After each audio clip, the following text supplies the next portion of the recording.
Sure.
Meeting to order. First item on the agenda is a hearing for revenue neutral. Is there anybody here who'd like to speak to that? Seeing none, we'll close that hearing. Open up the hearing for annual city budget. Anybody like to speak to that? Seeing none, we'll close that hearing and open up the hearing for amended annual city budget. Anybody here like to speak to that? Seeing none, we'll close that hearing, and the next item is approval of the agenda. I move to approve the agenda. Moved and second, all in favor say aye. Aye. Opposed nay. Motion passes. Next item is a consent agenda. I move we approve the consent agenda. It's been moved and second, all in favor say aye. Aye. All opposed nay. Motion passes. Next is public comment. Is there anybody here that would like to speak to something that's not on the agenda? When? Yep. You can step forward.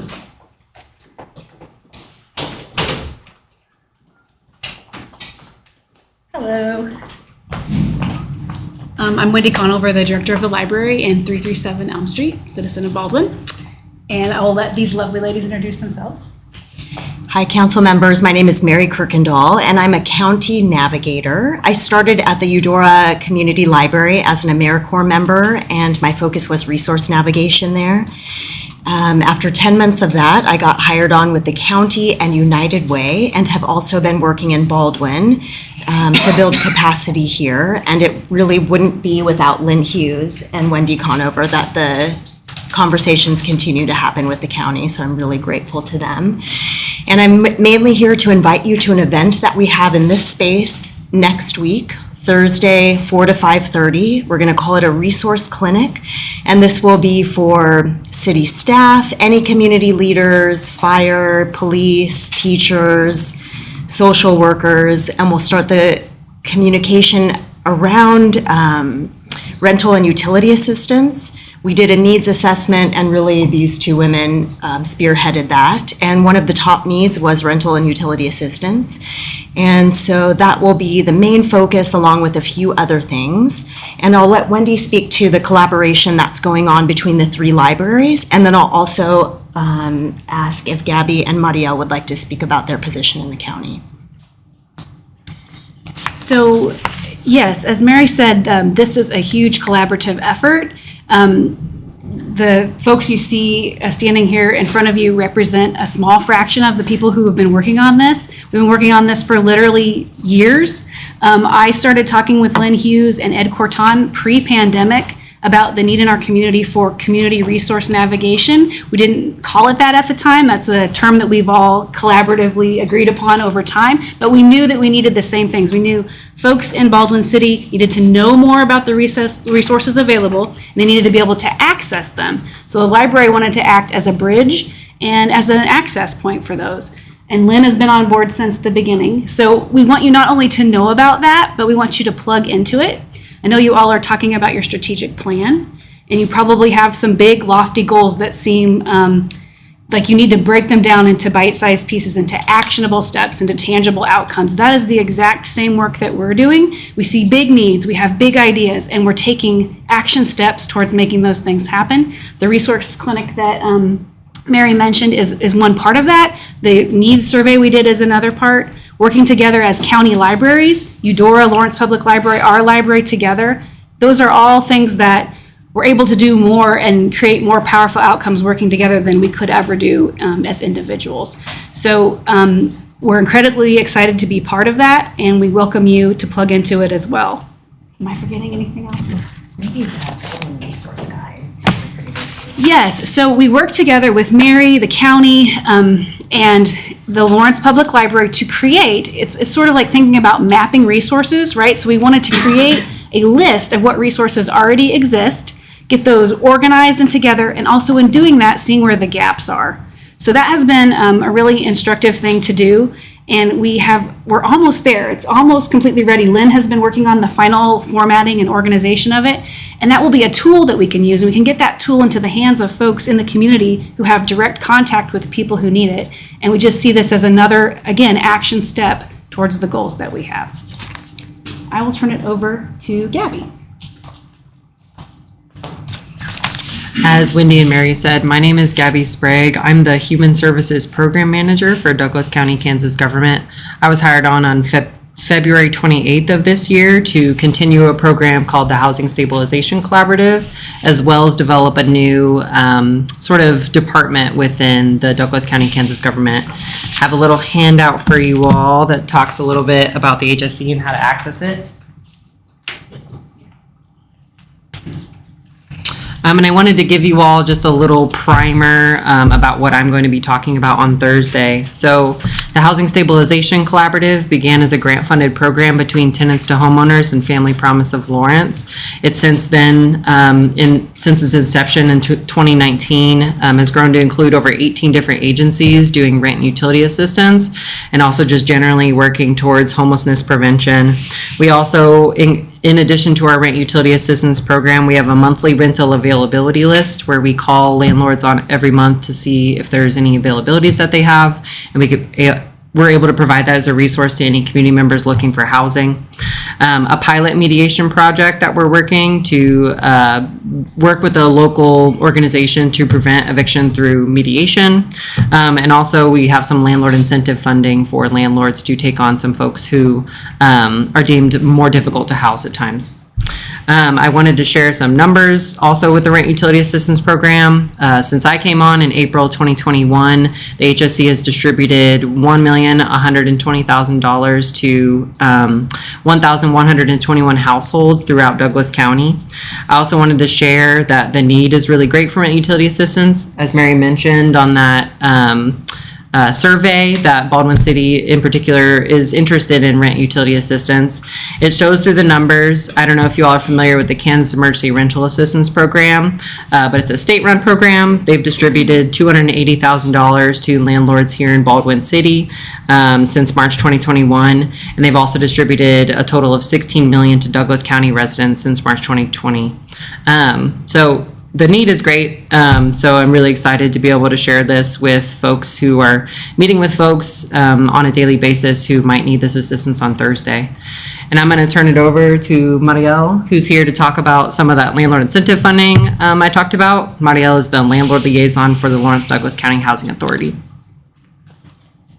Gabby? Good evening, Commissioners. As Gabby said, my name is Marielle, and I am the landlord liaison for Lawrence Douglas County Housing Authority. As you know, Baldwin does have a little bit of a connection with Housing Authority is we do have some of our public housing units here. We also have several landlords who have properties here and who are expanding into Baldwin City because they see the accessibility, the financial benefit of having properties here. So we're starting to see a very large expansion into Baldwin City, and we're very excited about that because we would love to expand our resources more outside of Lawrence.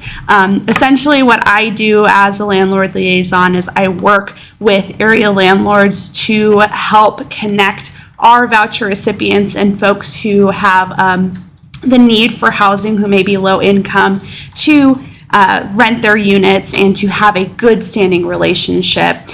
With that, I've been able to manage a program where we provide financial incentive to landlords and also additional support. Financial incentives being if we have some folks who maybe are a little bit higher barrier, maybe have an eviction history, poor rental history, maybe their credit score isn't where it needs to be, some of those traditional things you see in screening criteria for housing.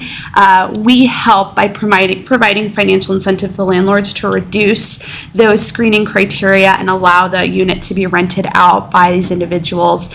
Through the Housing Authority and the voucher program, more commonly known as Section 8, we provide guaranteed rental subsidy to these landlords, so we're really trying to get more on board. We've had quite a few landlords actually really interested in expanding from Lawrence properties into Baldwin City, and so that's been a great conversation we've had. I definitely see the need when we have folks applying for our vouchers that they are looking to live outside of Lawrence and they're looking to not only be on the program but move off of the program. That's our big goal with the Housing Authority, is get folks stable, provide that subsidy, and then we have a home buyers program. We have an exit program to get folks more stable so they can contribute to their community and also feel stable in their housing. With this incentive program, we also work primarily with those who are experiencing homelessness or who are at immediate risk of homelessness, which is a growing number. We have more folks every single day that are experiencing housing instability or precariously housed, and we want to be supportive to that and know that that is not a stigmatized image of a person, but could be your neighbor, could be your coworker. So trying really hard to shift what the narrative of what housing instability looks like, and also be that supportive lifeline to landlords if they are experiencing issues with their tenants. So outside of what you would see with the normal landlord-tenant relationship, I step in if there's any lease violations or any issues. We'll talk more about the incentive program at that Thursday fair, talk more in depth about how landlords can come on to the voucher program and also how they can participate outside of that if they're not ready for that move and still be incentivized. So also work with Gabby greatly with the Housing Stabilization Collaborative in finding ways to create best practices and engaging landlords with the rental availability list and with just learning how to have that good relationship between social service agencies, tenants, and landlords. So thank you so much for your time. We're very excited to have all of these resources really integrating into all communities in Douglas County. Thank you. Does anyone have any questions and just want to say that it's next Thursday? We also have one in Eudora this Thursday, so next Thursday. The 29th, yes. But we'd be happy to answer any questions if you have. Thank you for the service you're doing. Thank you. Okay. Thank you. Anybody else like to speak public comment? If not, we'll move on to old business. Just a reminder, we'll introduce the agenda item, ask for public comment. The council will listen. Once everybody's had the opportunity to speak, we'll close public comment. And at that time, that'll be the opportunity for the council to discuss the agenda item. So first item under the old business is budget ordinance 1457. Is there anybody here that'd like to speak to the budget ordinance? Seeing none, any council comments, discussion?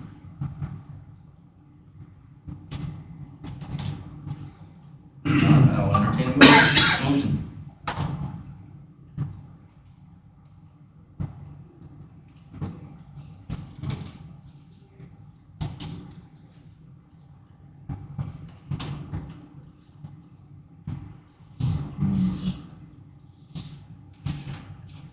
right, I'll move to approve the 2023 budget as presented, approving, adopting, and appropriating by on the budget of the city of Baldwin City, Kansas for the year beginning January 1st. Second. Moved in second, Jerry? Yes. Susan? Aye. Corey? Aye. Scott? Yes. Julie? Aye. Motion passes 5-0. Next item on the agenda is Heritage Rezone Ordinance 1458. This is the second reading. I think you skipped the budget amendment. Yeah. Next one, amended budget. This was not in Yes. my note. Okay, sorry. I move to adopt the 2020 budget amendment. That may be what we asked. Yeah, that is. Clear. Second. Moved and seconded. Jerry? Yes. Susan? Yes. Corey? Scott? Yes. Julie? Aye. Motion passes. Now we're on to the Heritage Rezone Ordinance 1458, second reading. You know which one it is? There's 4 of them.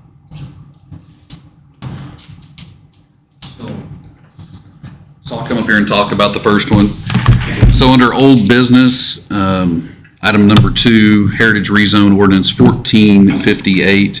That is the IP2 ordinance, which is, the property looks like a boot shape. It's on the far south side of the property on the east. So it's kind of like where your toes would be in the boot. This was heard at Planning Commission on August 9th. Planning Commission voted 2-1 in favor of rezoning that parcel to IP-2.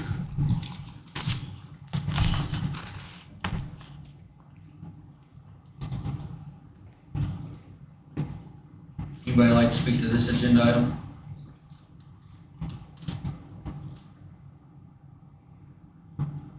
Seeing none, council discussion? This is the parcel that abuts Rice. Yeah. Get it out there so everybody understood.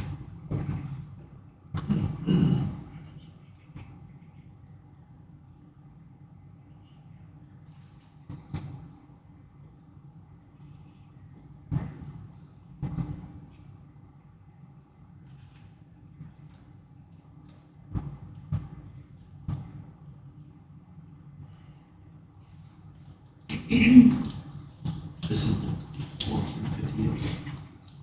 1458. You said IP2, instead of IP1. It's IP1, I'm sorry. It's IP2. It's 1. Okay.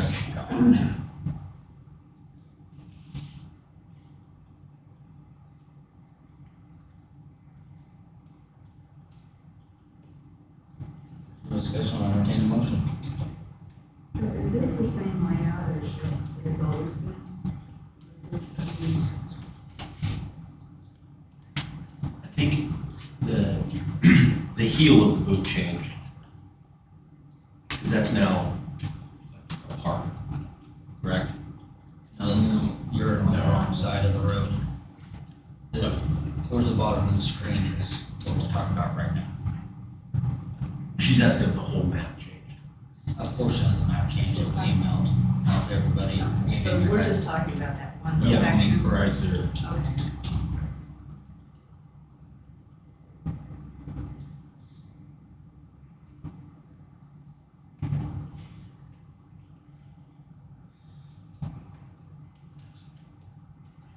Okay. Is that divided? Is that one whole section that's got this, what is it, county road coming down through there? Is this, are you voting on both pieces of that? One on the south side as well as one on the north side? I'd have to defer to Russ. Russ, are those two separate parcels? You know what I'm talking about? So I'm just gonna walk over here so I can show. So basically that includes this. That was my question. Is what that looks. That includes that.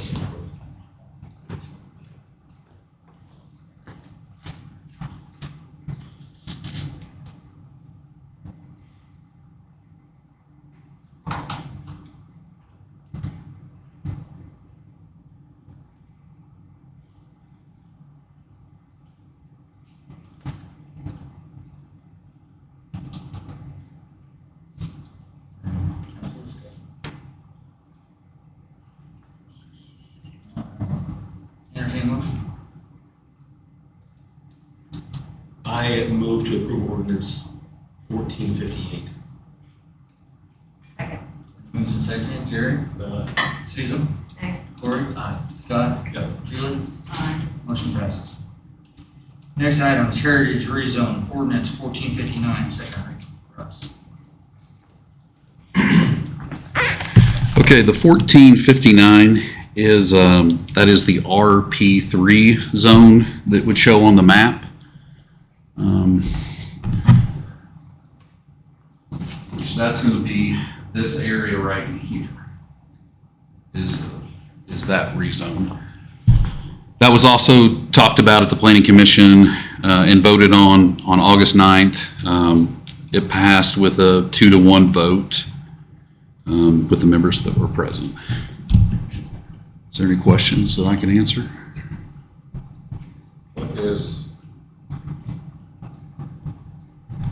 Why just that one piece of property? What's that going to be used for? That could be used for like multifamily. Usually you have it when in zoning that you kind of start out with one, like on this, you got like an industrial area, then you kind of go into commercial. It's kind of like a stair step is how a lot of the zoning So this goes. one down here, we just voted on. We Well, next one, go up. we moved on this. Yes, you did. And now we're on to this one. They're out of order. I mean, What about that one? this one is commercial. Okay, and the one you're talking about is residential. Is this one, yes, that would be a residential. That way there's kind of like a buffer before you get to like regular single family. Properties.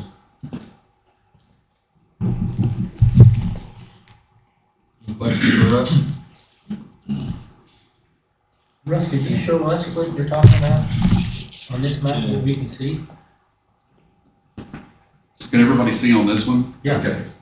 Try not to take out the camera, but, this would be this parcel right here.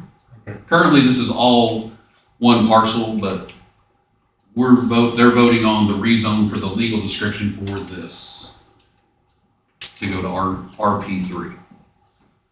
So we just voted on this.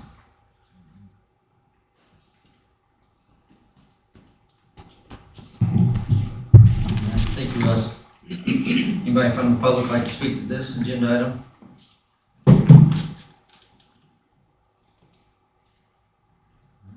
Seeing none, close public comment section on that. Council discussion? Just want to make sure everyone understands, Jerry, I mean, I'm sorry? I just want to make sure everybody kind of understands what RP3 is, multifamily residential zoning, and it defines two-family dwellings, or multifamily dwellings. You're talking,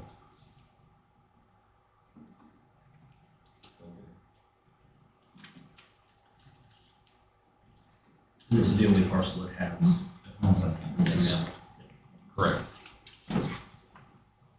you're talking like a duplex, is that what you're talking about? And it qualifies more, yeah. That's the most common example.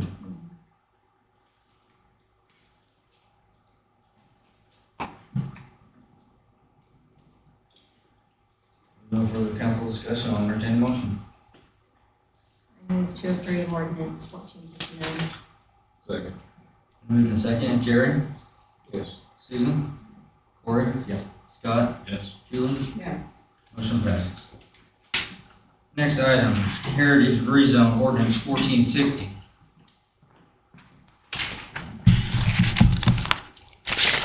All right, so the 1460 rezone is what we call CP4 district.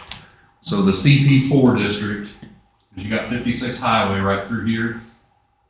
This is this little area right in here. So the CP4 that we're talking about will be right in here.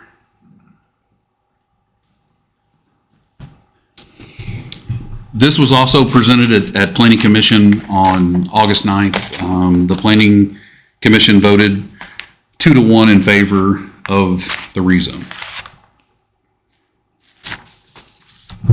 Okay, Scott, now I'm back to this light industrial question that was brought up on Orange Street.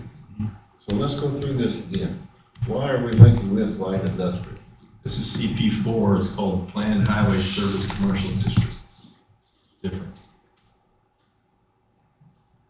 And it's a whole list of things, so it's everything, correct me if I'm wrong, everything CP0 to CP3, in addition to what's listed in CP4. Or is it just, Correct. I mean, yeah, pretty much that's the gist of it.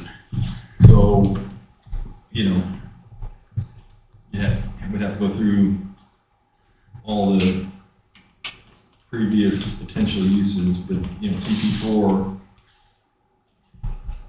calls out automotive sales and service, including display and storage yard, both sales and service, including display and storage yard. Farm machinery sales and service, including display and storage yard. Manufactured home and trailer sales and service, including display. So you're saying it can be a used car lot? So let me speak to the zoning terms of, so the only place that they can have automotive stuff is according to our zoning code, is along the highway district. So CP4 is the same thing as Heritage Tractor. Okay, so that's, Heritage Tractor has that same zone, so it's kind of really, it's somewhat in an industrial / commercial area is how they set that one up. But even with the rezone, they would still have to come back to have a development plan to even be able to even build in there before they would even be able to break ground. So at that point, we would know kind of, you know, what's going in there, those kinds of things, per se. Is that true if we don't mandate that? I thought once we rezoned it, I mean, is there a final, I guess the planning commission has to validate the? Yes, they would have to validate the plans. You know, that would be back open for public comments. That's the way I understood it on the other deal down on Orange Street. So what we did on the Orange Street situation was after it got the planning commission, the council asked for final approval as well on that. And something else we asked for. No, I think we just asked to bring it back before the council, the site plan. Yeah, the site plan, yes. Like,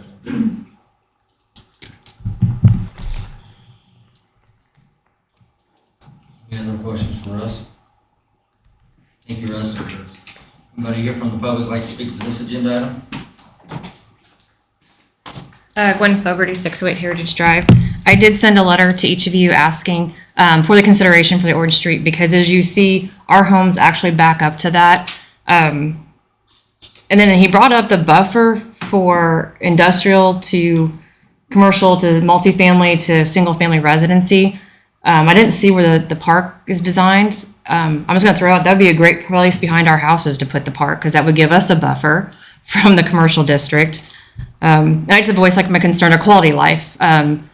Again, like I said, I'm not against development and we need to bring stuff in, but our concern is the lighting, the noise, the traffic. If it's a 24-hour business, and we are swing shift workers, so sometimes we sleep during the day, which we understand that, but if it's at night, then it absolutely does interrupt our quality of life and what we are fortunate to have right now. But we understand we have to share it. We just want to make sure that we also get the same considerations, and we have good neighbors that end up moving in behind us. So, thank you. Anybody else like to speak to this agenda item?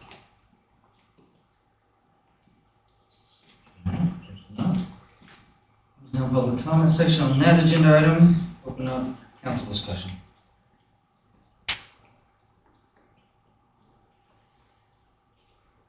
Well, my opinion on this doesn't change from Orange Street. Obviously, you know, when we have to grow, it impacts people, and ideally we mitigate as much of that impact as practical. You know, and so I would like to see from the developers some, you know, impact mitigation, you know, i.e. the berm that we talked about on Orange. So it's things like that that do recognize that, you know, this is going next to, you know, some residential homes. And that's why I would like to see the site plan before it makes sense to me.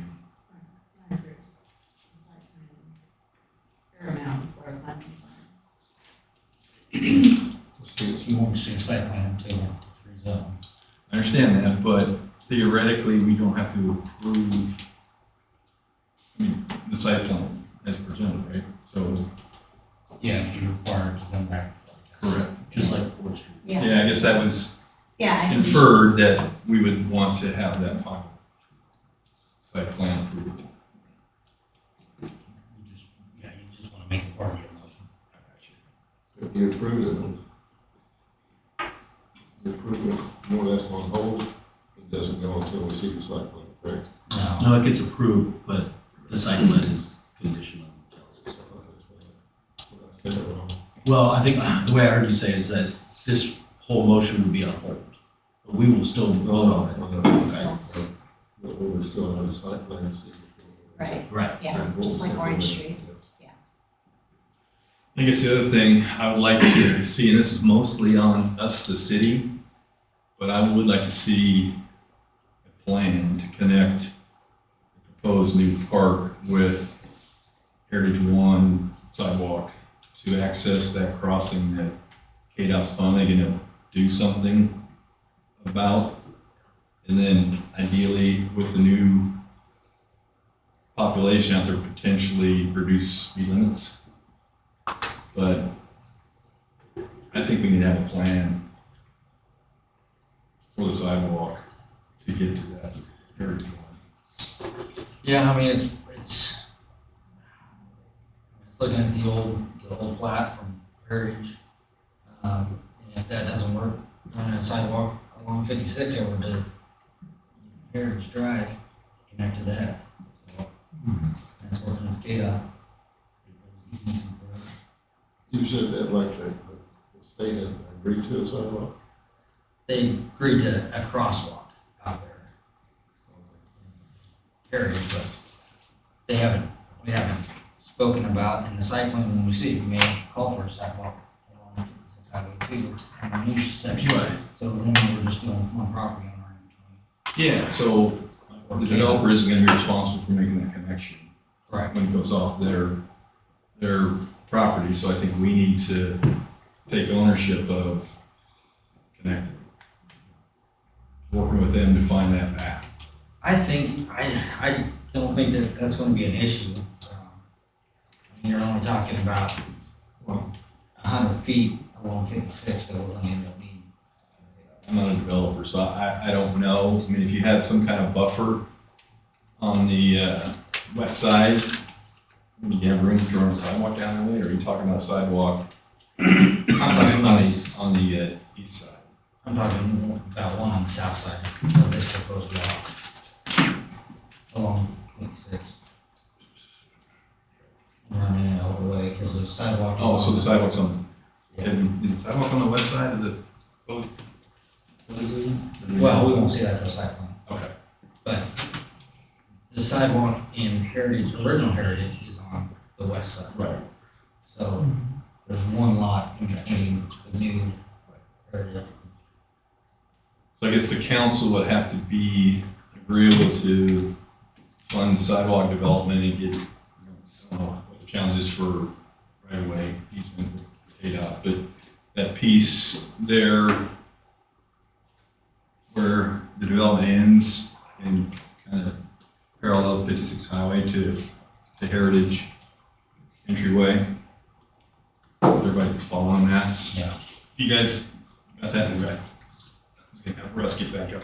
I think the problem with that is that we've seen with this trying to get the crosswalk from over 56 from Santa Fe Drive. We've been working on that for several years. Yeah, but we're not crossing 56 on this one. That's what. I know, but it's still, it'll still be approved by KDOT. Correct. I don't see them moving any faster on that than they have on the other. I don't know, I mean, this is a pretty short little spurt to get on to KDOT right away.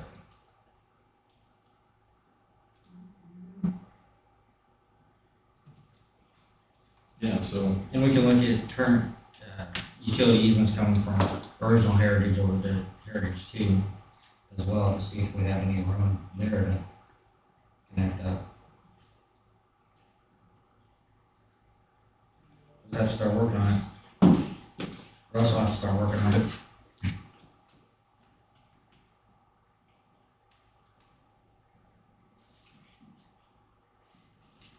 So- So if this is this commercial piece, okay, so I'm thinking if the park is further down in the housing area, so the kids would have, Yeah. in order to walk over to Heritage, they'd have to go through all the commercial stuff that's in Either on the front side or the back side. Along the street, you know, if they've got a sidewalk down there. I think that's the west side of the street. Lynn, can you pipe in the new map that shows the park? The new proposed, The one that was in the email today? yeah, I think Lynn Was it in the it's packet? called Heritage Put that in the 2 back. prelim plat. 920 with park. It was in, Let's see. I was going with the email. was it, maybe it was in. there. That's right.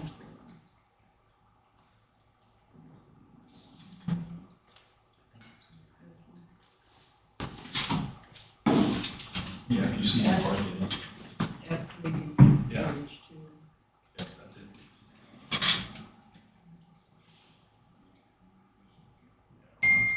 F3. F3B.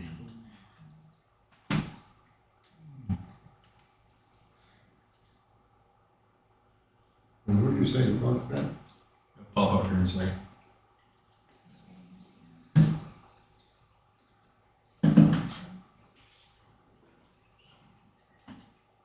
I have some paper copies if you want. Yes, that works. That'd be nice. Just in a second. There you go. Yes. There it is. Thank you, Roger. Okay.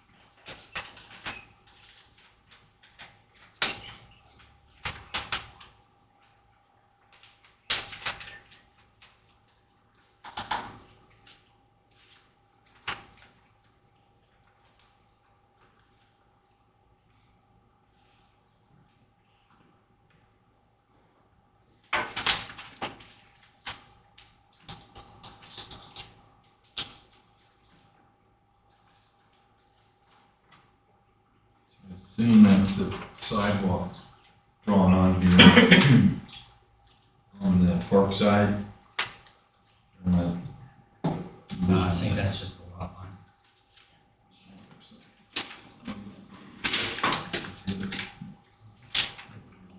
The W. You know, the little. Over here.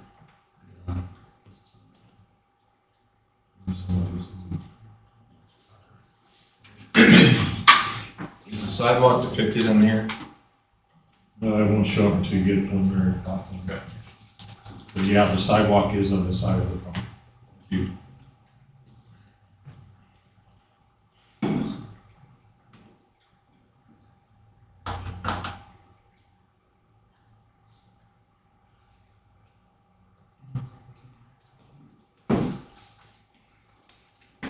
Any further council discussion on this agenda item?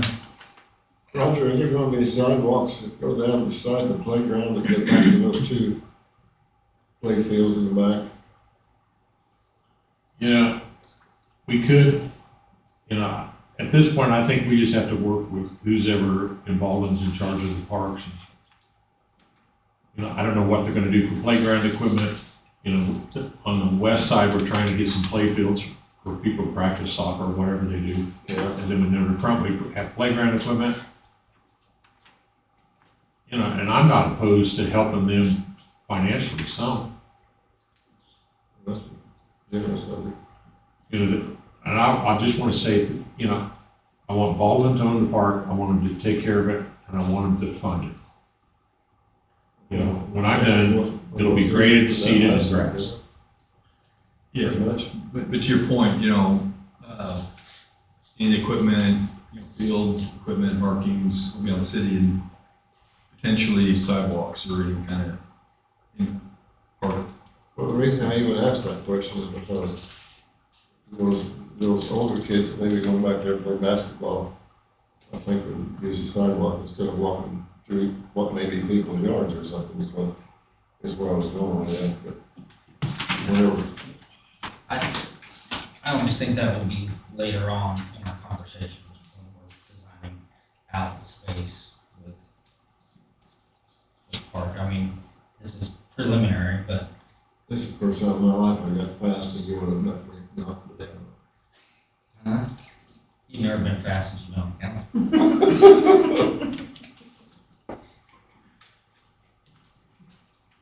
Thanks, Roger. Any further council discussion on this particular one? There's still one more after this.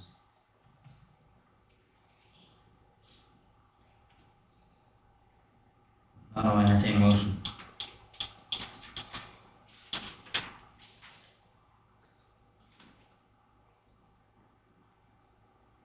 Number 1460.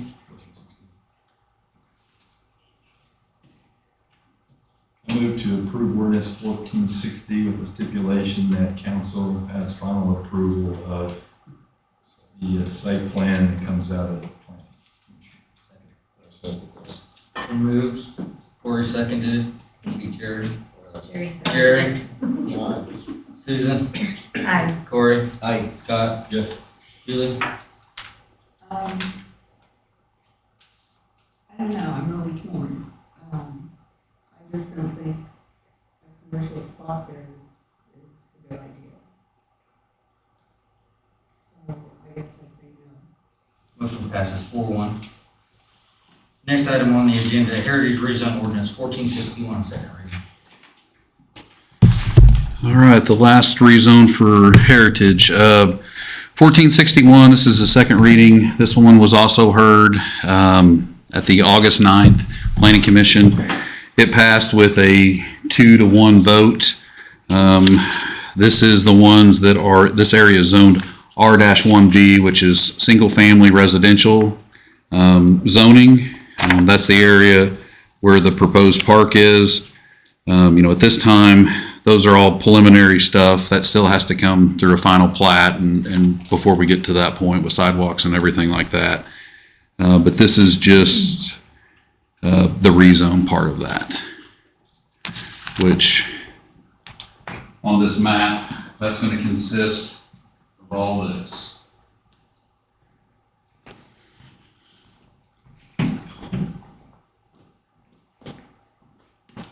So this is going to be this area right here is what we're talking about. Where's the park gonna be in that area? So where they were talking about the park, that would be like in this general area is where they've got it notated. You guys can have this copy if you want. It's easier to see. Here's this, and you guys can pass around. This looks like an older version. Last one I remember seeing had a cul-de-sac on it. Right. That was what I- So this is the original drawing that we had, but you gotta kind of block out all these lines for different lots, because it doesn't matter at this point. All it is just a blank slate with no roads, and you're just rezoning the property. You're not, that comes with the plat, the final plat approval, which would have parks, sidewalks, and all those kinds of things. You know, to make sure that everything would fit as far as measurement wise and all that. But the rezone part is just really the first step before they can kind of go on to the next area. The question is, do we need to have similar final control over? I mean, once we rezone it and it passes the planning commission, we have no say.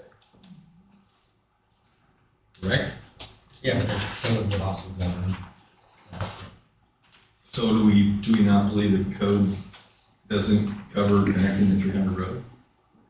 No, code does not cover.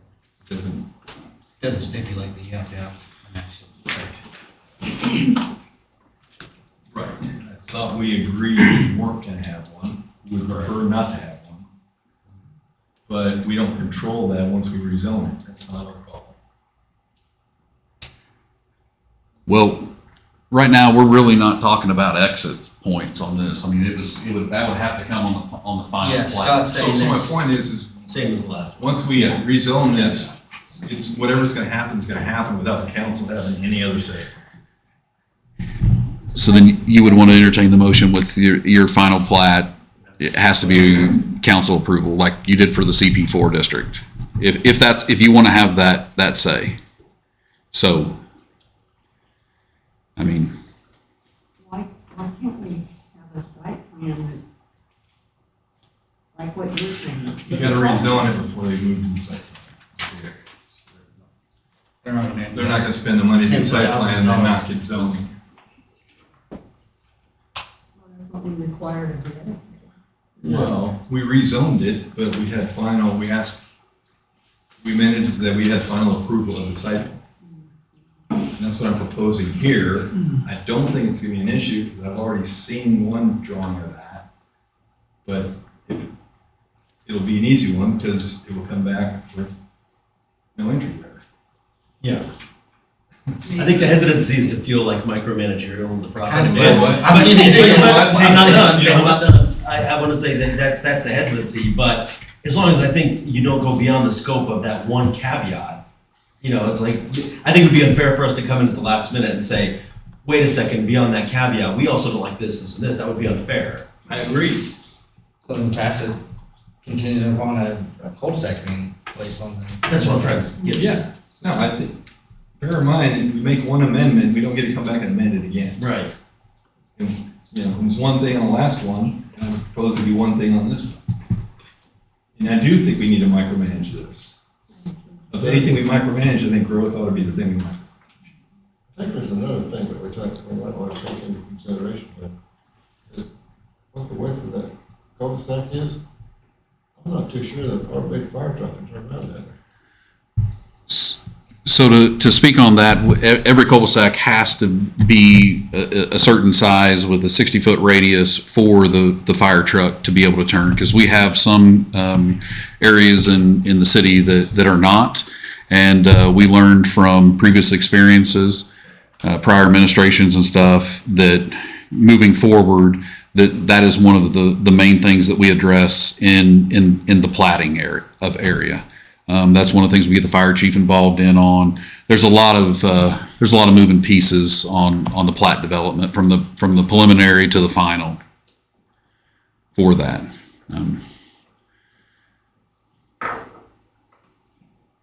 Any other questions for us? I think for us. Anybody here from the public like to speak to this agenda item? Yes, sir. You could step forward and state your name and address.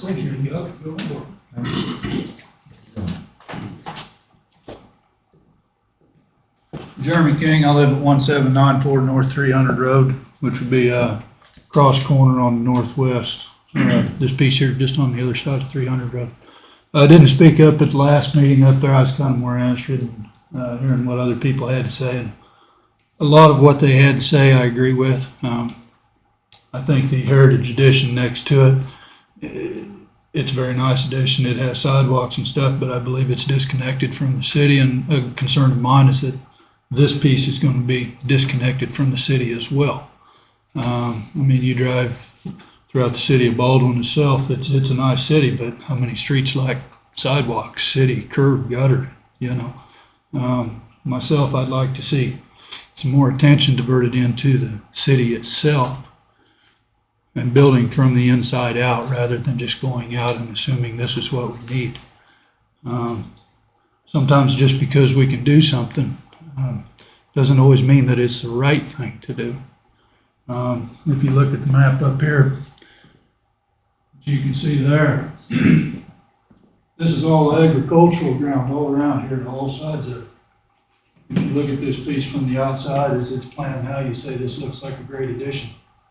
But if you come up and you sit in any one of our front yards, you see that it sticks out like a sore thumb. It doesn't fit. We're not against progress, and I think I speak for all of us as a whole, that, you know, we want to see it. We want to see the city grow, but I understand that there are contingencies upon this, that this site map, that's not what we're approving, we're just approving the rezoning. But I agree with what you said, Councilmember, that we do need to have a stipulation in there that contingent upon these certain things. North 300 Road access, that's a big one for us, that road will not stand for it. We had a member of the Palmyra Township stand up and say that they're against that. You look at the proximity of the houses, Kiefer's house, I believe, sits right in here. In one of our houses up here, although our neighbors are within an eighth of a mile, you can't see anyone. I can see Kiefer's road light, even though my house is right here, but the only time I can see it is in the winter when the leaves are off the trees. And now we're getting put with 50 homes in there, excuse me, I'm sorry about that. I want to make sure it's done, I want to make sure it's done right. And I don't just want it shoved down our throats either. So, please think on that. Thank you. Anybody else like to speak to this agenda item?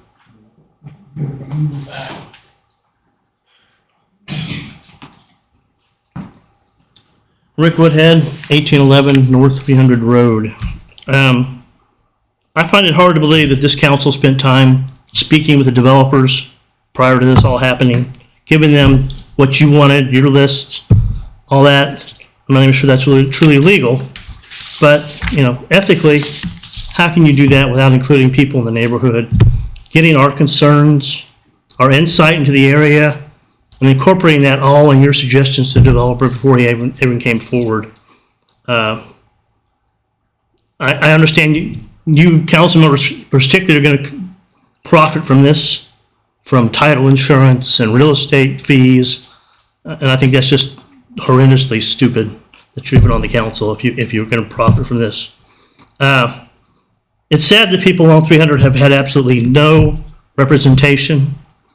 Nobody involved in this process has any concern for our interest and our way of life in this matter. You are absolutely not acting in good faith because you expressed to everyone your intention to approve this project before it even started the process of going to the Planning Commission. The City Council, let alone listen to anybody's legitimate concerns. And it's truly unbelievable that you don't have the current community members and give them any value. On 300 Road, you have over 400 years of community involvement from police, teachers, parents, professors, supporters of this community for over 400 years of people that have lived there for 50 years and more. Been patrons of this community for all that time. If we didn't have people in this community patronizing the businesses, you would not have the businesses you have already. You don't give that any value. You only take the value from these possible future residents. I say the residents of Baldwin City in this community could do better. It's not Baldwin City's job or obligation to provide a bedroom community for DeSoto's future businesses or manufacturing firms. Basically, in conclusion, this thin, overcrowded section of land that you're going to approve, it's just Baldwin City's middle finger, telling the people on 300 Road, F and U, we don't care what you do, we're going to do what we want to do. And I think that's just really deplorable. I apologize, Julie. I don't include you in this. She is the only one that came to the Planning Commission, spoke with people candidly, actually heard our concerns, and the rest of you are just really out for profit. You don't consider about anybody in this community, and that's really sad. Anybody Anybody else like to speak to this agenda item?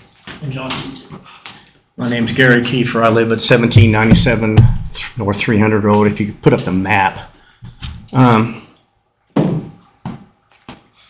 house sits about right here. We have a bad drainage situation that comes out here and follows out a little creek down here off the field. We have more drainage problems here because the land slopes down and we get drainage into there. I like the park, but he's cut the detention pond probably by 75%. So I'm worried about drainage there and drainage here. We want Orange Street Development to put berms up. I'd like to see a berm here, a berm here. Because I know there's a lot of drainage on this side too. You put that many houses in there, you're gonna have drainage problems. The land slopes down in the middle.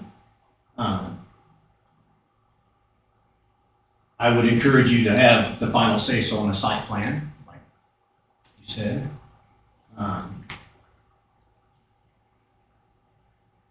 That's our main concerns. We want to maintain we moved out here as a retirement home. We moved out here because it's quiet. Can't see the neighbors, really, except when they drive on the road and stuff, which is fine. They're welcome at my house anytime. We moved out here for the quiet. Another thing, if you put a park in here, this land is all woods back in here. I'm concerned about people getting onto our land and getting hurt. I don't know if you guys want to put a fence up as part of the berm or something to keep people out of there. There's a fence there, but it's an old fence. It does quite well. It keeps the deer still have to jump it. They can jump it fine. I would like to see some type of a fence there, something to keep people from going back into the woods there. And I'll agree with Rich that we don't like it. We think it is just kind of it makes no sense to us out on 300 Road why this is just sticks out there. And I've asked people, so far Julie's the only one who's ever come out to look at the land to see what we're talking about. You cannot get a feel for it from a drone picture or whatever that was. You really need to go out and see what we're talking about. I would appreciate that. You're more than welcome anytime. I'm there all the time. No, I didn't go out and walk the land, but I've been out there 3 times and looked at the land. Okay. From 300 Road or? 300 Road. Okay. But if I get out and start walking around, I'm trespassing. You're not. You can get it. No, you wouldn't be. So I have looked at the land. Well, it was said last time that there was, the way that the land is sloped up, it's domed, definitely domed. And it does drain to the sides, and it does have a valley there too. Looks like it's been working, it's gonna be a wheat field. I better hurry. All right, that's all I have. Anybody have any questions? Anybody else like to speak to this agenda item?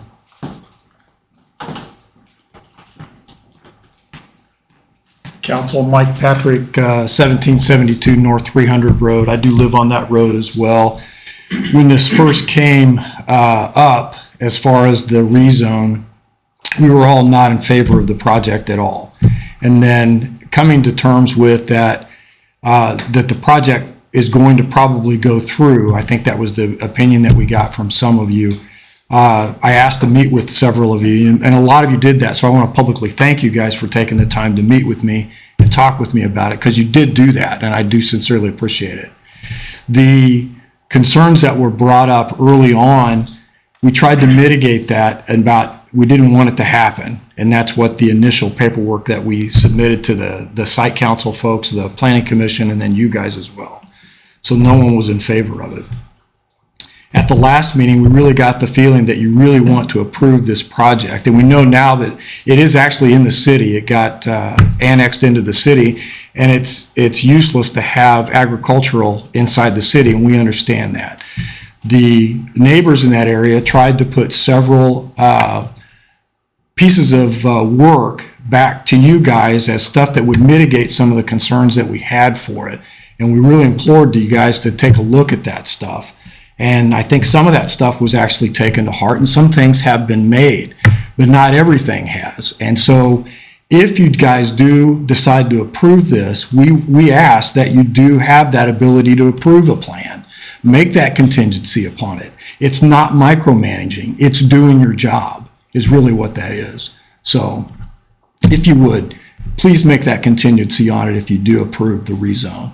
So thank you for your time.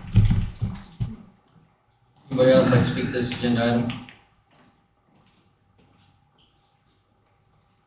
No, I'll close down public comment, open up council discussion.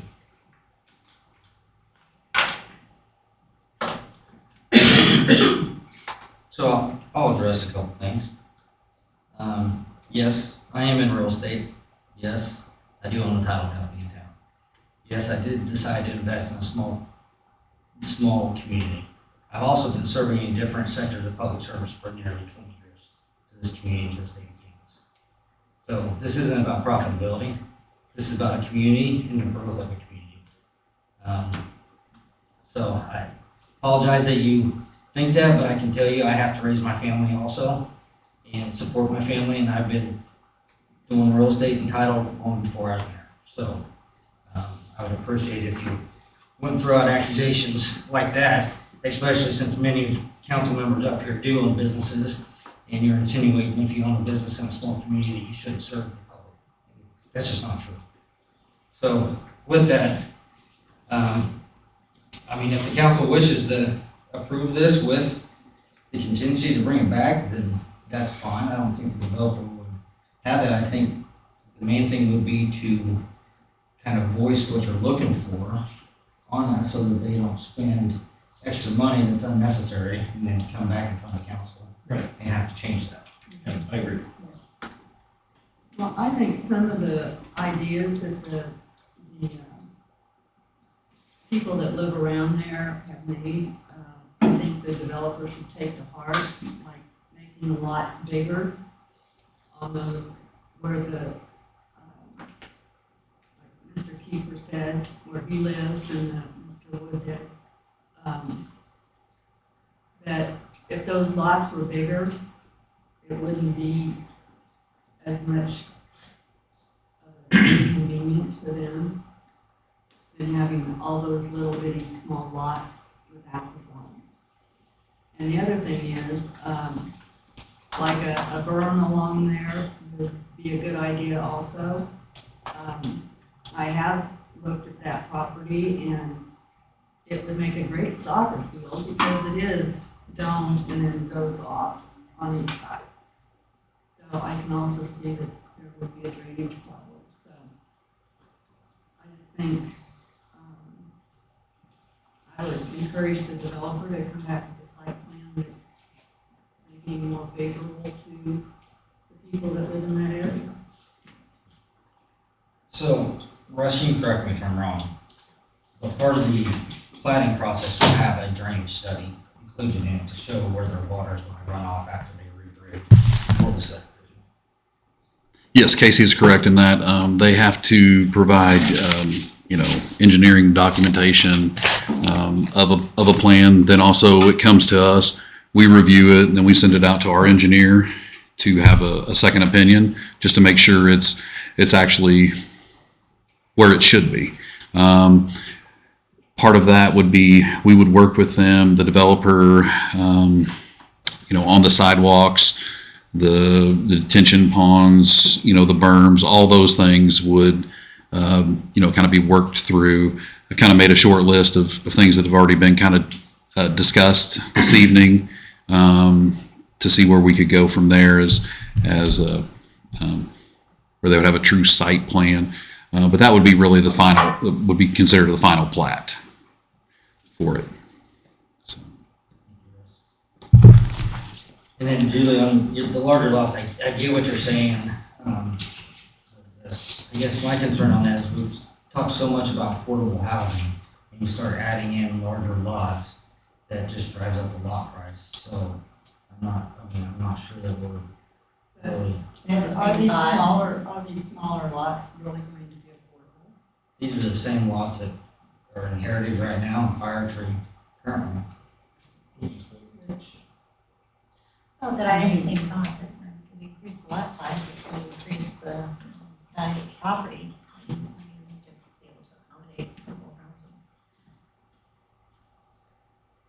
I guess affordable is different to different people. I think a 300,000, 400,000 house is not really affordable for middle income people. But a larger lot's not gonna help that. No, but it would also help the neighbors. You'll take that $300,000-400,000 house and turn it into a $500,000 or $600,000 house. I mean, just like I discussed at the last meeting, Lawrence is actually pushing developers to make smaller lots for smaller houses to make them. I mean, I'll go back to my comment, expand on it a little bit in regards to this conversation, you know. So this was annexed into town by using the RID program, Rural Housing Incentive District. And RID is there to incentivize developers for communities that usually struggle getting developers. And so my comment earlier about being micromanager, Jerry, and that hesitancy on that is because when you're trying to entice development, I don't know many developers that would develop here again if we were in every square inch of these lots. They have to have some autonomy and some decision-making, I understand that. That's why I was saying it would be fair if we kept our concerns within a very specific scope during this conversation and didn't deviate thereafter. I just want to reiterate that point. I'm in agreement. The only stipulation I asked for and I saw in a previous plan was the cul-de-sac. So I don't believe that's outside the scope of what the developers are thinking. That's in mind too. But I don't see it here. And I think it's in my opinion, that's the only stipulation I would ask. And you know, to your water, you know, the drainage issue, that's got to get past the planning commission with engineering. I'm not qualified to determine whether it's appropriate. As a council, I am qualified to say if we don't need that road to connect to 300, we don't need that road if the developer's okay with that. Well, the site plan that you want to see that we're going off for would be the one that would have the cul-de-sac in. Right. Along with the playgrounds and all of it. You know,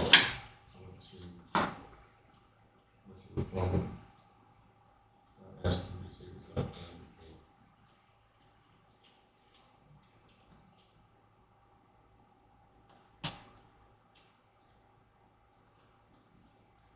You could make an amendment specific to that one request for it to be included in the site plan. Site plan. Can't we just say that the council needs to see the site plan entirely? That would need to be in the motion, I think. I think to Corey's point, you know, we have to be careful about really trying to micromanage beyond some of the, you know, some of the larger issues. Because you start talking about different lot sizes, you're starting to get into, you know, house affordability, you're starting to get into, you know, the financials of the development, changing that on the developer real time. So, yeah, you could be a million details that I do think we could get a poor reputation if we do reject site plans for things that we haven't discussed or maybe outside the scope of what the council. If there's a motion made, I think it should have the site plan thing. Yeah. I think it needs to say that we want to see the site plan, not just that there's a cul-de-sac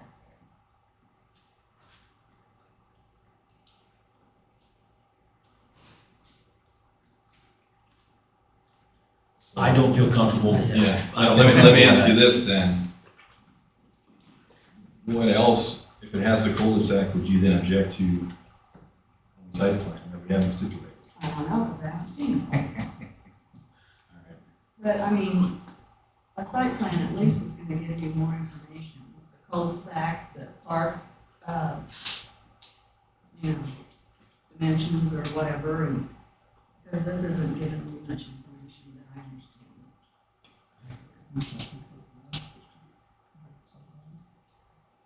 I think it's, you know, I haven't been involved in a lot of these. I think it's more than you usually get when you rezone something. You rezone and walk away and see what pops up. I think you're good with it.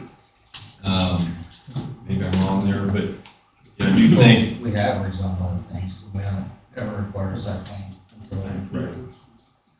Yeah, I do think the developer's been fairly amenable to talking and addressing issues, i.e. the park, in real time, so I don't want to press the goodwill that has happened at this point.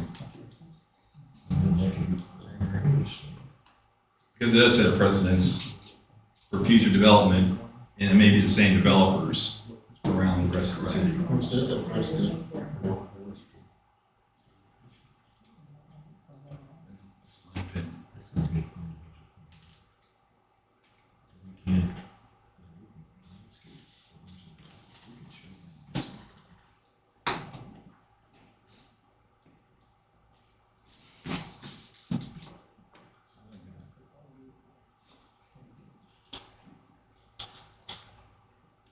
Council discussion? We just had it. Entertained a motion? I'm gonna give it a shot. I motion to approve ordinance 1461 on the condition that the council includes the north portion of the road ending in a cul-de-sac. Is that the way to say that? Probably not. With contingent upon the site plan, including the cul-de-sac. I was being careful not to have us look at the whole site plan. I want to keep it to the site. No, I, Okay. I think it should be a whole site. moved and seconded. Darren? Yes. Susan? Yes. Corey? Yes. Scott? Yes. Julie? No. Motion passes 4-1. Next item on the agenda, Heritage Development Agreement. Russ or Glenn, whatever.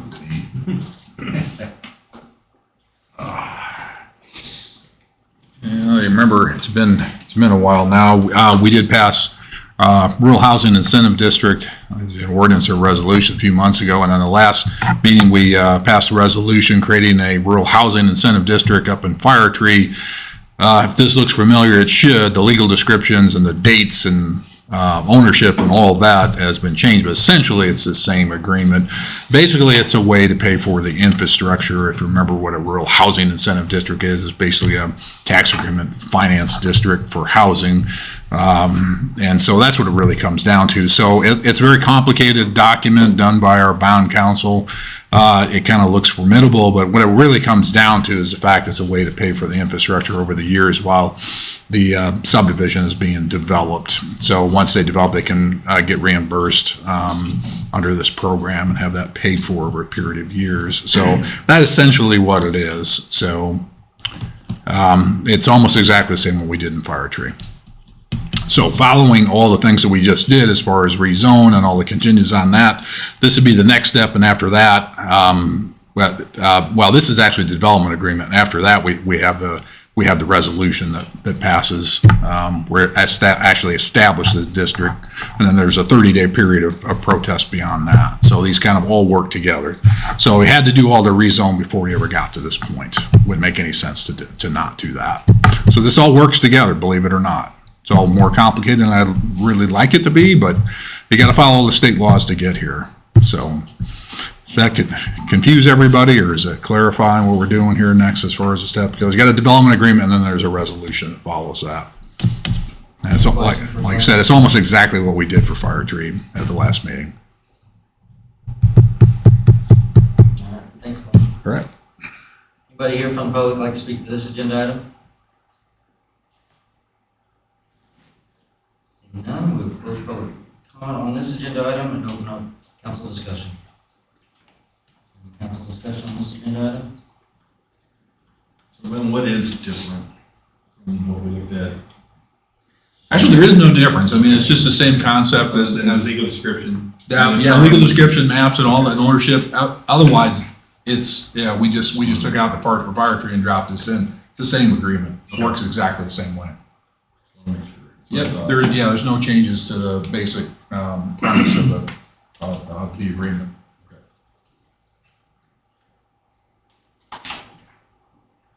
No further council discussion, I'll entertain a motion.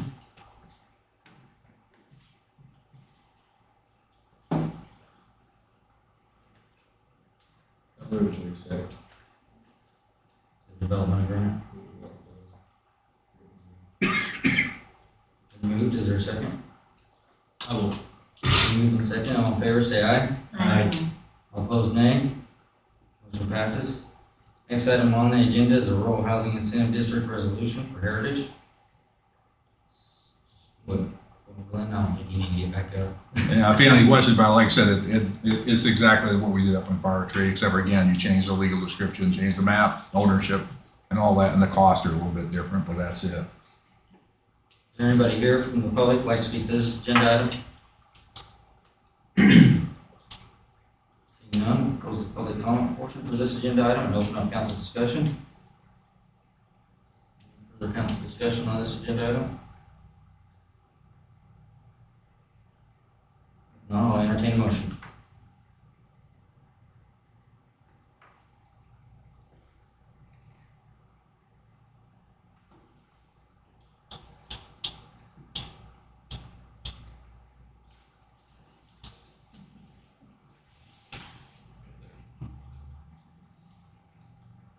I move to accept the Heritage Rural Housing District resolutions. Second. Moving in second, all in favor say aye. Aye. All opposed, nay. Motion passes.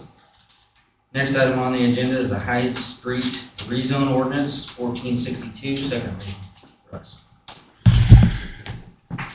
High Street rezone ordinance 1462, just like Casey said, this is a piece of property that is on High Street, rezoned to IP1, which is light industrial. As you see on the map, the property is in yellow, the yellow box. Everything to the east is all IP1, and then a little bit over to the south is IP1. This was heard at Planning Commission on August 9th. Planning Commission voted 4-0 in favor of approving the rezone. So, here to answer any questions Joe might have. I'm a little bit familiar with this property. As I recall, I think one of the challenges of it staying residential is that there's no plumbing. There is no, so, let me walk on up here. So there is no sewer. The Right. closest sewer is actually across the railroad tracks, okay?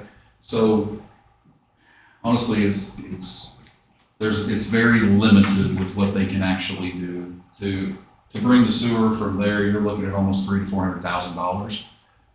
This house is on a septic. This place right here is on a septic. Even this little bitty house is on its own septic. So it's very limited on what they can do. The structure that there needs to be torn down. That's what the plan would happen with this getting approved. You know, they're not going to be able to have, you know, sewer. What do you want to do with it? I mean, they could build like storage. Is that what So the people that own the storage, are they the ones that purchased it? no, they're not But currently. storage is currently zoned that same. But storage is currently zoned that same way. So, and it kind of fits that general vicinity for that district. It's kind of more under the light industrial with, you got your feed mill, then you got hay machinery, then you've got, the storage. So it kind of fits that general area for what they're wanting. We had nobody oppose it as far as that showed up to Planning Commission. And I haven't received any calls on it either, so. So I I'm guessing it wouldn't be grandfathered in to, if you built a new house there, to continue the septic. No. It would not. Is it big enough to fall under the thing that we voted on? No, it's not. So it's starting to make sense. Yeah, there is a septic tank on site, but that would actually be removed with the house. And there's not enough room for lateral lines to be placed on it, so it really kind of has one option, and this is kind of the fit to it. So.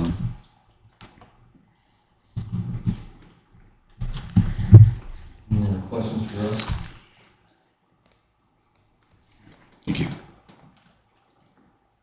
I don't think there's any public here, just anymore. So, any further council discussion? Not on entertain a motion. I move to approve ordinance 1462 to rezone the property located on High Street as presented. Moved and seconded, Jared? Yes. Susan? Aye. Corey? Aye. Scott? Yes. Julie? Aye. Motion passes 5-0. New business, moderate income housing resolution. Glenn, I'm gonna keep this to you, you can handle this one. This is a resolution in support of a grant application we have not submitted yet, but we will by September 30th. Department of Housing Resources here in Kansas, not every year, but they frequently do a grant program that's pretty good, and they've expanded it. We used to be able to get like $400,000. A couple years ago, we went with the county, and we were able to get $200,000, I think, here, and then over in Eudora, we kind of split the grant, but the county was the tenants, the homeowners' property, if you remember that. So that was it. Now they've upped the grant to actually $650,000 per year, and they're obviously trying to incentivize building homes. So there's a couple, well, like I said, there's a number of things you can actually do with it. In the past, what we've done is we did the tenants to homeowners property. And prior to that, we actually just gave out a down payment assistance. And that actually worked very well back in about 2014-15 or something like that. So if you're going to come in here to buy a home, you qualify as their moderate housing. As far as your overall income, I think we were given like $20,000 per home, which we could do again, which is probably the most logical thing for us to do with this. So if we were successful in getting this, people would apply to us for that down payment assistance. And this time, rather than have $400,000, you get all the way up to $650,000. It's a very competitive grant. Everybody and their cousin across the state applies for this. They try to disperse it around so the money doesn't all go to one county or one section of the state. So, but there's no guarantee we'll be able to get successful on this. But from reading all the guidance they put out, they're really prioritizing cities that have rural housing incentive districts. Well, it just so happens that we've just formed 2 in the past month here. So I think it'll give us a leg up. I don't know. It's hard to say, but anything we can do to, capture that money would be great. But obviously, housing is a huge need here in Kansas. It is in small cities, big cities, every city. And so this is a great program. Like I said, we participated in this two times that I know of, and they've increased it this time. So it really is worth. September 30th is the deadline. So and you have to pass a resolution to support if you want to make the application. So is this going to down payment assistance this time? Is this going to? You could actually use it for construction, which is a change in the way they did it in the past. So you could do either, actually. And we don't have to stipulate that in our application? You have to make a choice in it. I think the most logical place for us to do it is right now, unless we had a specific project we wanted to fund, probably down payment assistance is probably the best and probably the fairest way to do it right now. If we had just one rural housing and there was like an apartment complex that we wanted to put $650,000 in, and we had a developer ready to go, and we knew what all that cost is going to be, you go ahead and do that. It's probably the best way to do it. But we really don't have that. We've got just a formation of those districts right now, and they will develop, but we don't have a developer right now coming and saying, here's my plan to do that. We're just in that initial stage. So are they able, because I know I'm very familiar with the other programs we've done.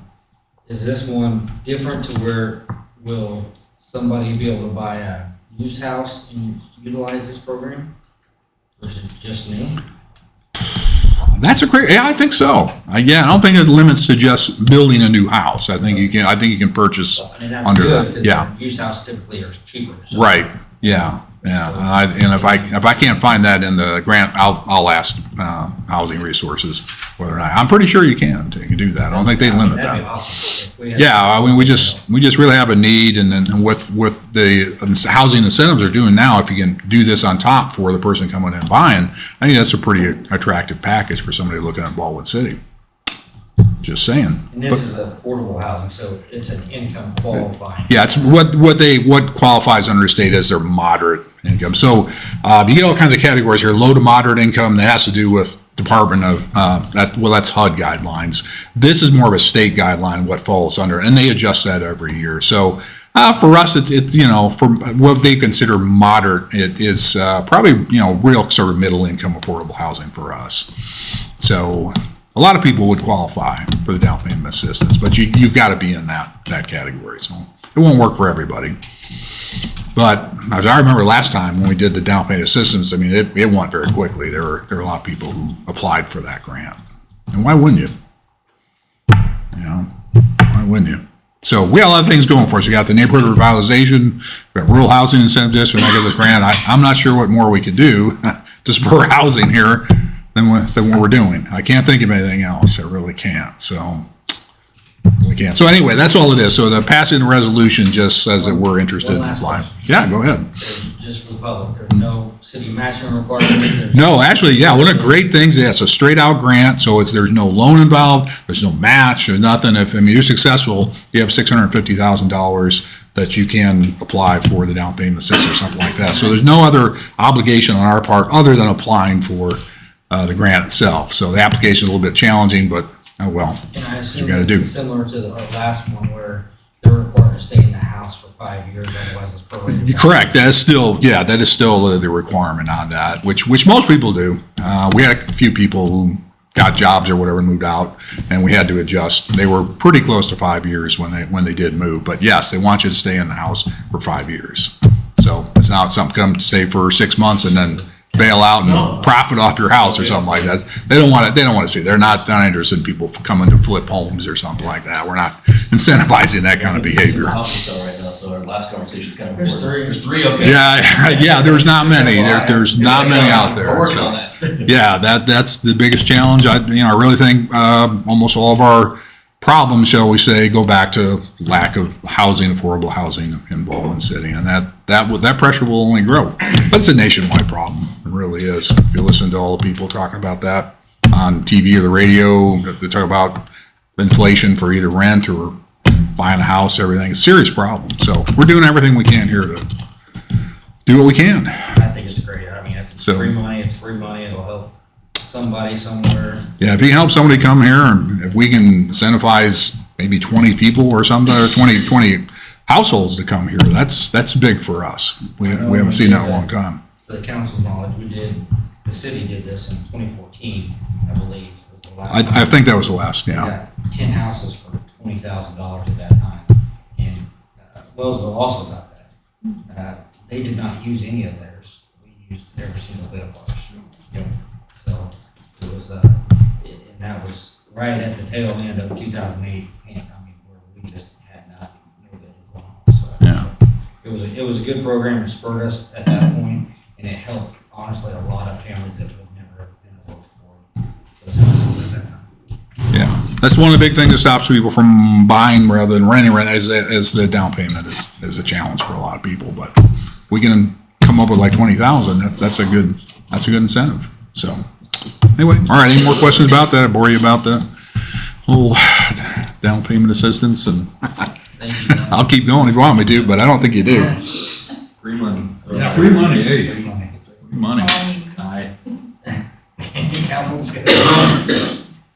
If not, I'll entertain a motion.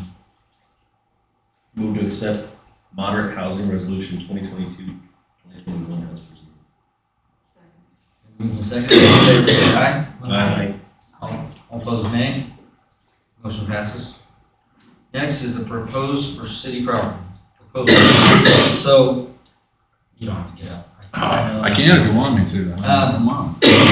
There's a little fenced in area behind the mechanic shop down here at 6th and High, that I asked Glenn to go ahead and advertise based on our ordinance. I also asked Glenn to specifically reach out to that company to make sure they knew that it was advertised. They sent in a proposal, as you'll see in your packet, a fairly lengthy one. But the gist of it was they're offering $100 per year for that property, and they do all the maintenance on it. So, I read through it. I mean, it is what it is, but it's helping another company and it's helping a problem that we have downtown. So that's kind of why I wanted to put it out. And that is separate. That fenced-in area is separate from the big fenced-in area where our cooling towers are and different things. So does that make sense? It's the where the old substation was. Yes. Yeah. Right next to the house. Right Yeah. next to it. Yeah. I think it's about your parking lot too, then. I think that's the goal, is to help with the parking issue downtown, you know. Where is this at? Back here? Right there. The nice thing about it is it's fenced, so they can lock it up if they're, vandalism concerned. No, or yeah. whatever. So, They're not vulnerable. I mean, personally, we're not using it, Glenn. Do we use that for anything? No, I mean, it's just, it sits there and grows grass is what it does, and it is a fenced-in area. So yes, they are interested in it. It's not gonna solve all the problems that you see down there, because they still service a lot of cars down there, and they do have them parked out on the street, because that's the only place they can go right now with that. So, but this helps. I'm not sure how many cars they could get back there, but no, we're not doing anything. And then again, it's a rental agreement. We're not interested in selling the property. I probably, on something like this, though, my recommendations, because I read their proposal, they wanted 5 years with an automatic renewal. I almost think you do this annually on something like this, just to make sure that there's no use, go through and make sure that we don't have a problem with parking, our vehicles downtown, our police, gators or whatever. Because if we start seeing vandalism or something to those parked out, I'd like to see how this went for 1 year versus doing a 5 year. I agree with that. I'll move to accept the offer to rent 1 year lease, the parking lot behind the 605 High Street, as presented to Bruce Burdick. Or Bruce. Second? Moving second, all in favor say aye. Aye. All opposed, nay. Motion passes. Next, council committee reports, budget and finance, Scott. We did not have a meeting since the last council meeting. We'll plan to meet this Friday, 7:45 a.m., second floor city hall. Community development, Cory. We haven't met either. We have a meeting coming up on the 26th, 4 o'clock, second floor of the city hall. Public safety suit. Do you move it? Yeah. We can. Yeah, we can talk later. Okay. I'll send out an email with the agenda. Okay. I need to do that anyway, so then we can just tag it and we can all talk about it. Okay. Public safety, so Chief Patrick presented 2 parking issues to us. Both of them were requesting no parking be established, one on Fifth Street. They wanted no parking signs placed during smoke on the bricks to allow the caregivers that come to that home easy access. Committee was okay with that one. The second one was the memory care home, west of Pizza Hut, which is already, yeah, that's right. They requested no parking on the street, and it's already no parking on one side, and they've got a very wide driveway. So we decided not to approve no parking on that one.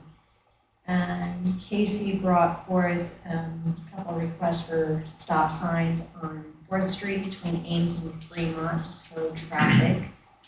And so Chief Patrick is going to look at that and give us a recommendation on where that stop sign should be placed. And then we had further discussion on electric vehicles being used in the police department. So more to come on that.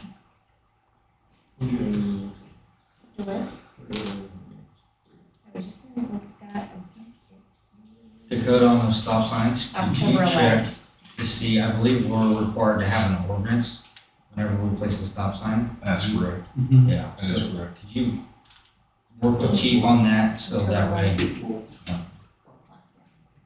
I hear stop sign on. And chief has the No, location. somewhere on Fourth Street between Ames and. Oh, I was like, I hear stop sign on. No, so that Fourth Street, I had some complaints from neighbors, coming south, kids going to either the fraternity that's there or Yeah. the swimming pool or whatever, right in that area. They're flying down Fourth Street. So they said, is there any ways that it can be at least one stop sign just to break up that long stretch? Sure. On those stop signs. Yeah, there's a little stretch. One fifth. No, there's stop sign on Fifth though. Yeah, front county. Yeah. So that's what that. All right. Okay. I went and looked at them, and I forgot what corner, I thought it did a good corner. In the meeting, we were talking about either Dearborn or Chapel would probably be ideal. I think it was Dearborn that straight shot, right straight down through there. That's where the stop sign on Fifth is, so it'll be consistent. Yeah. And Yes, Dearborn, I think would be I think that's maybe where we got it. the other one. We kind of kicked it back to chief. Right. We got council meetings. All You right, gonna be able to handle that? Public Works, Julie? Yeah, on the generation, the generators are in Topeka and they're being prepared for delivery to us. And permitting to KDHE has been completed and they expect a response in a couple of weeks. They're still researching the best options for the tower, either a cooling tower or a radiator. There's pros and cons for each one, so they're still researching on that. The substation, Mid-States continues to compile information for alternative proposal. And what the Lutz Engineering study did, they think that they can give us a better price on that, so. Still working on getting a price for the distribution lines. The planned, there's a planned citywide outage in early October in the overnight hours. Should only last a few minutes, but they need that to prove that the settings on the main breaker are working correctly. Solar, we had a presentation from Evergy on proposed new solar that is being brought out.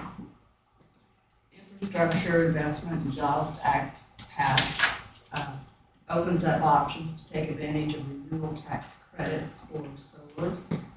Supply chain shortages have increased the price of components to build additional solar. Large-scale battery storage is being tested at a couple of sites around Kansas, and some of the staff is going to Wichita to look at a battery storage facility there. Newton Street will be getting a second coat of chip and seal. It's a test street since it has been just gravel in the past.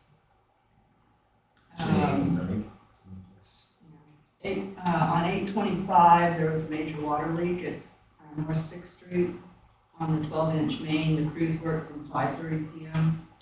to 6 o'clock the next morning to get it fixed. The west tower was drained for maintenance, so the north tower was losing 1 foot of water every 15 minutes.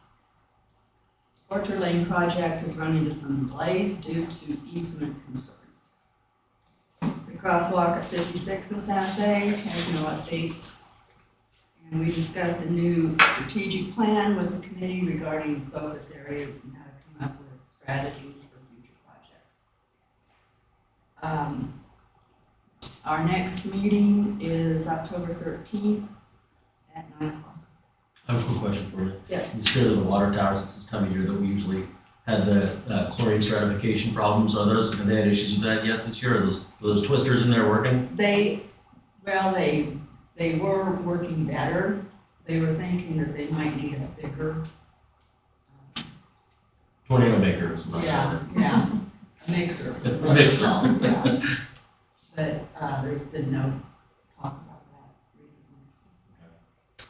Glenn, could you check with Rob to piggyback on Julie's to verify that the chip and seal is gonna be swept prior to Maple Leaf? Because I thought they were supposed to do that in September, and we're getting down to the end. Yeah, it's usually 30 days after they apply it, they come back and sweep, so it's been down 30 days. Yeah. It's been down 45. I had a 45 citizen days. ask me about that. Yeah, today. that's been the typical, you let it sit for 30 days while it gets crushed, but then they come back and sweep the excess. Can we follow up to make sure that Yep, they? sure do can. so? We'll be meeting tomorrow morning, so. All right, strategic plan, Scott. We had the work session last week, so I appreciate everybody's involvement. Hopefully your son was okay. Get a cop car. That's all. But, so you saw, you kind of the output of what the committee was doing. Everybody's now involved. I appreciate that. And getting, some strategy ideas from the committees, I think would be the next effort for the committee. We'll be thinking of some ourselves in the strategic plan committee, but then aggregating all those, coming back to the council, trying to actually adopt some with some, key performance indicators and measurables. So that's kind of how we're going to do this. So the next meeting that we're going to have, start talking about some strategies for the committee is September 30th, 3 p.m., second floor of the city. Just to add another comment, I can wait for the mayor comment side, but I did talk to the school board. So they're trying to find a date that would work for them to do a joint session between the city council and the school board to talk strategic plans to where they're kind of parallel and work together, so they really like the idea, so. Yeah, I I'm think pushing theirs for- is finished and we're in process. We can share what we have for sure. I think we're at kind of, at least the focus areas we know. But I think it's a great time to just hear what they. It's probably not gonna be till November anyways, so that's why I kind of started the conversation. Yeah, I mean, even if we're not done, you're never done. Right? It's a living document. Right. Right, so even if we haven't published first revision, we'll have enough to talk about and make changes based on what we hear, so that's a great idea. So hopefully November-ish. I'm trying to get it on one of our work session nights when I have you guys already penciled in, so. Thank you. Julie, did you say that Water Tower was a drive for 8 minutes? Is that what you said? I said that it was losing a foot of water every 15 minutes. Okay, but it didn't go dry, right? No. Glenn, any comments? Nothing for you It there. don't leak. Yeah, it's on the next On that water agenda. line, it's on the next agenda. Yeah, looking for the fire water. All right, with that, I'll entertain a motion to adjourn. Move to adjourn. Second. Move to second, all in favor, say aye. Aye. Opposed, nay. Motion passes, we're adjourned.